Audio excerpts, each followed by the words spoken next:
आप सब जोहार। और यहाँ पर मुख्यमंत्री चंपई सोरेन ने एक ऐसा स्टेटमेंट दे दिया है जिस वजह से यहाँ पर सियासी खलबली मच गई है।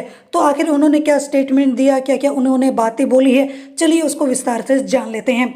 झारखंड के मुख्यमंत्री चंपई सोरेन ने हेमंत सोरेन की गिरफ्तारी को लेकर एक बड़ा बयान दिया है। उन्होंने जांच एजेंसी की मंशा पर भी सवाल उठाया है। चंपई सोरेन ने कहा है कि केंद्रीय जांच एजेंसी का वे सम्मान करते हैं, लेकिन अगर वो इस तरीके से भेदभाव करेगी तो कहीं ना कहीं जनता भी यहाँ पर सवाल जरूर उठाएगी। उन्होंने ये भी कहा है कि हेमंत सोरेन अगर विपक्ष की बात मान लेते तो कोई जांच एजेंसी दूर दूर तक नजर नहीं आती। उन्होंने कहा है कि हेमंत सोरेन यदि भाजपा से हाथ मिला लेते तो वह कभी जेल नहीं जाते।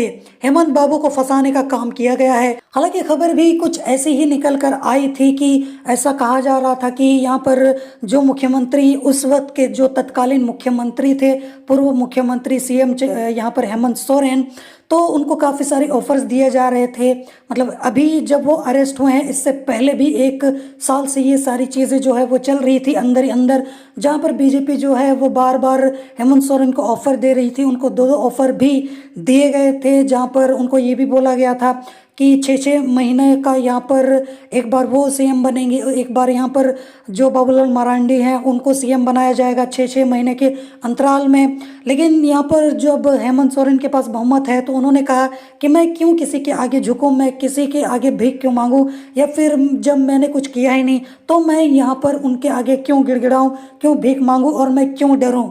जिसके बाद यहाँ पर अगस्त से, जैसा कि आपको पता है, कि ईडी सीबीआई जो है वो एक्टिव हो गई और उनको यहाँ पर फंसाने में लग गई। उसके पहले भी यहाँ पर ईडी सीबीआई ने यहाँ पर 1-2 बार उनको बुलाया भी था, हालांकि वो गए भी थे और उनको क्लीन चिट भी मिल गई थी। और ऐसा भी खबर सुनने में आया था कि जब उनसे पूछताछ हुई थी तो यहाँ पर रघुवर दास भी फंसने लगे थे। मतलब जो तार है वो जुड़ते जुड़ते रघुवर दास तक भी पहुँच गए थे, जिस वजह से इस चीज़ को वहीं पर तब रोक दिया गया था। हालांकि अब इसको वापस से यहाँ पर जो 8.5 एकड़ का जो ज़मीन वाला मुद्दा है उस पर उनको घसीट लिया गया। हालांकि खबर ऐसे भी निकल कर आई कि यहाँ पर ईडी के पास ज़्यादा कुछ प्रूफ नहीं है इनको यहाँ पर रखने के लिए, जेल में डालने के लिए, या फिर इनका जो गुनाह है वो साबित करने के लिए। लेकिन फिर भी यहाँ पर ये सारी चीज़ें इस तरीके से हो गई हैं, तो ऐसा भी यहाँ पर सुनने देखने को मिल भी रहा है। हालांकि मैं इसकी पुष्टि नहीं करता, पर जिस तरीके से जो खबरें निकल कर आई हैं वो ऐसे ही निकल कर आई हैं। और अगर यहाँ पर हेमंत सोरेन जो है वो झुक जाते, ऑफर एक्सेप्ट कर लेते, और इसके अलावा उनको ये भी ऑफर दिया गया था कि वो कांग्रेस के साथ मिलकर ना लड़ें, जैसा कि वो हमेशा से ऐसा करते हुए आ रहे हैं। वो अकेले लड़े, उनका किसी ग्रुप या पार्टी, वो चाहे तो एनडीए के साथ भी उनको जुड़ने की कोई ज़रूरत नहीं है, वो चाहे तो अकेले लड़ें। अब वो अकेले लड़ते भी हैं तो यहाँ पर बहुमत हासिल करना जेएमएम के लिए बहुत ही ज़्यादा मुश्किल है। और अगर उनको यहाँ पर 30 सीटें भी मिल जाती, किसी न किसी के साथ तो हाथ मिलाना ही पड़ता।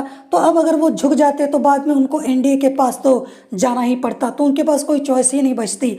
तो यहाँ पर बाद में उनको लगा कि यहाँ पर झुकने से अच्छा है कि शायद अगर हम ना ही झुकें तो ज़्यादा बेहतर होगा।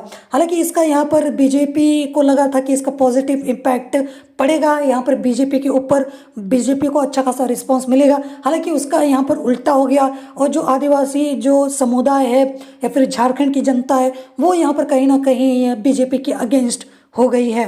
खैर, यहाँ पर इस तरीके की यहाँ पर चीज़ें तो सुनने देखने को मिल रही हैं, पर अब यहाँ पर चुनाव के बाद ही जो नतीजे निकल कर आएंगे वही तय करेगा कि यहाँ पर भविष्य क्या होने वाला है। जोहार।